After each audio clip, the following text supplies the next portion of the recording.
Elle avait reçu des jeunes filles qui semblaient faites pour ne jamais vieillir. Elle avait également reçu des femmes dont la beauté était majestueuse. Elle montait vers elle, laissant dans leur sillage un parfum de fleurs. Dans la maison, il y avait des pièces abandonnées, pleines d'inutilisables choses. Nous nous y enfermions, immobiles devant les hautes glaces verdies. Nous faisions apparaître les vieillards qui étaient en nous. Nous portions des vêtements plus lourds que nos corps, des bijoux qui semblaient enfoncés dans nos peaux ridées comme des silices. Nous contemplions nos visages aux teintes de minerai. Nous parlions sans insistance, sans hâte, sans jamais espérer de réponse. Nous n'avions plus de mémoire, comme si les choses sombraient en nous pour ne plus jamais en ressurgir. Assis au jardin, sous les arbres, nous voyions dans les feuilles pourrissantes notre propre déchéance. Assis au salon, près des bibliothèques, nous sentions, sous nos mains jointes, battre de plus en plus faiblement nos cœurs. Nous vivions chaque jour comme notre dernier jour. Nous rusions avec le passé, nous le racontions comme s'il était imaginaire.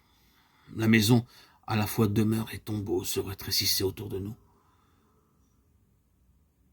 Nous palpions, flairions, examinions les objets à la recherche des émotions de notre jeunesse. Nous laissions traîner partout des ouvrages inachevés. Nous savions que tout n'était compté, que nous étions tout entiers contenus en nous-mêmes, que nous donnions peu à peu à la mort toutes nos forces avant de lui donner toute notre vie. Nous n'avions plus que d'humiliantes satisfactions, nourriture, boisson, sensation de bien-être et la trompeuse sécurité des lits dressés dans la paix de la nuit. Il nous semblait que tout vivait hors de nous, que plus rien ne nous appartenait, que nous étions toujours assis alors que tout le monde était debout. Nous avions une mort sourde, muette, qui ne changeait pas même la fixité de nos regards. Nous étions emportés loin de la maison, sans qu'aucune clameur ne nous accompagne.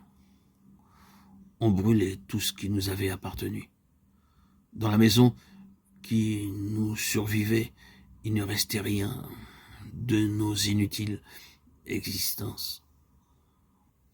Dans le silence des couloirs, qui ressemblaient à des routes sans embûches, nous nous disions devant la porte de la chambre.